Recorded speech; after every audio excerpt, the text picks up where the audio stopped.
Well, hey friends, welcome back. And if you're new, you are so welcome and so appreciated.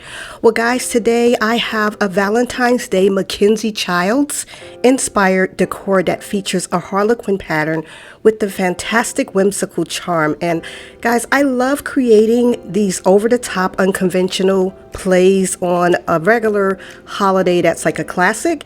And this is the best time of the year to go ahead and do some things that are a little over the top because it's just so much fun. So I have one of these hearts from the Dollar Tree, and I do like the shape of it, but it's so perfect that I really wanted to try to do something that was a little bit more whimsical to go with the aesthetic that I'm trying to create. And I went ahead and traced it out to make a different shape, to make it basically perfectly imperfect. So as you can see, the scissors were not going to work, so I had to go back and get my cutting mat and my X-Acto knife, and I went ahead and cut it out, and I was able to achieve the shape that I was going for. Now that I've got that done, I'm going to go ahead and start painting it. So I'm going to be using a really bright red, but I'm going to go back in with that classic Valentine's Day red, and I'm going to go in with some black. I wanted to create a Regency or more of a Gothic look, so the black will achieve that for me. It will be a little difficult to understand what I'm trying to do until it's actually dry, but I'm going in to blend this paint together to give it a nice gradation and give it the look that I'm going for.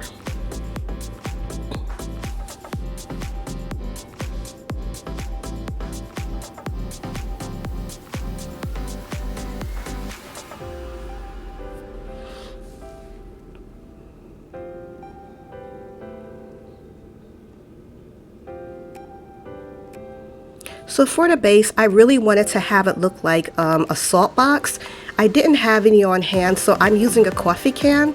So guys, it's so much fun to use other items that you might have on hand as a substitute, and it will work just fine. So don't be afraid to change the shape of things and also see the usefulness of other items in your home.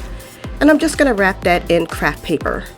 I also have two little hearts that I'm going to be adding into this design, and I'm going to be tracing out this pattern with a really pretty harlequin craft paper that I picked up, and I'm just going to place that down and trim it later. For the other heart, I'm using crushed glass, and I'm going to go back and finish that. For the first one, I'm using this gorgeous velvet ribbon trim. It's so pretty and it looks so luxe, and it will really elevate the look that I'm going for.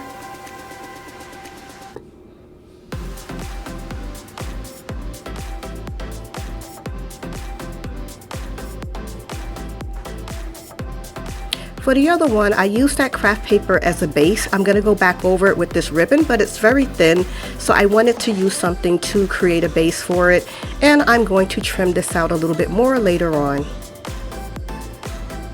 Now that the heart has dried down, you can see the vision that I had for it, and I'm so glad that it came out exactly how I wanted it to look. And I'm just going to trim it out with the black and white stripe because I'm working with different patterns to give this a really over-the-top whimsical look for this holiday.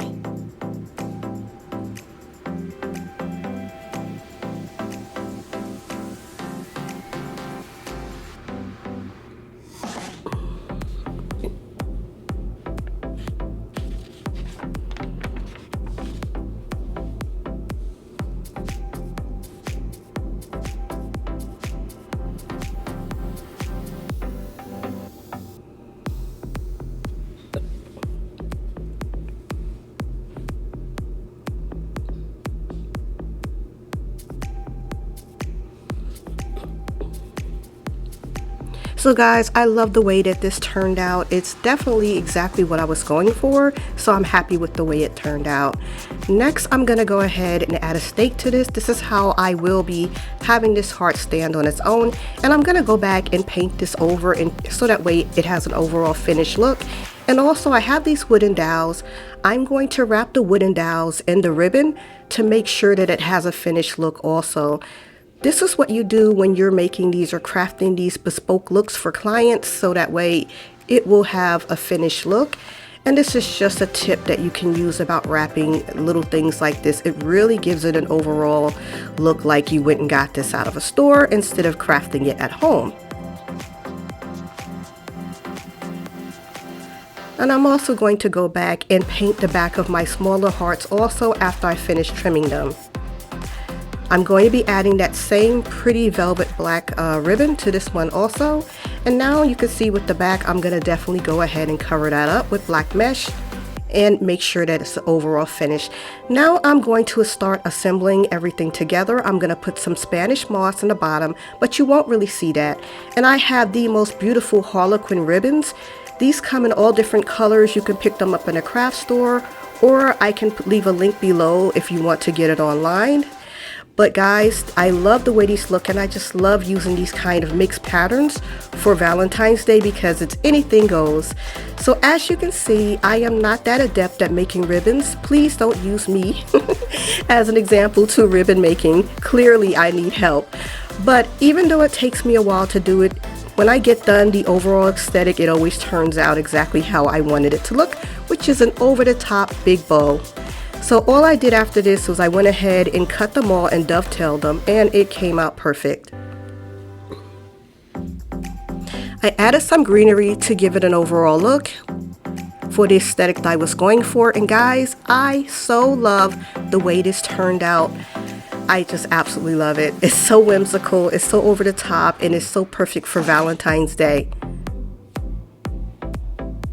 So guys, I hope that you guys might try this or something like it and be inspired. Thank you guys so much for watching. Don't forget to like, subscribe, and hit the bell twice for notifications if you want to see more DIYs like this. And thank you all for watching.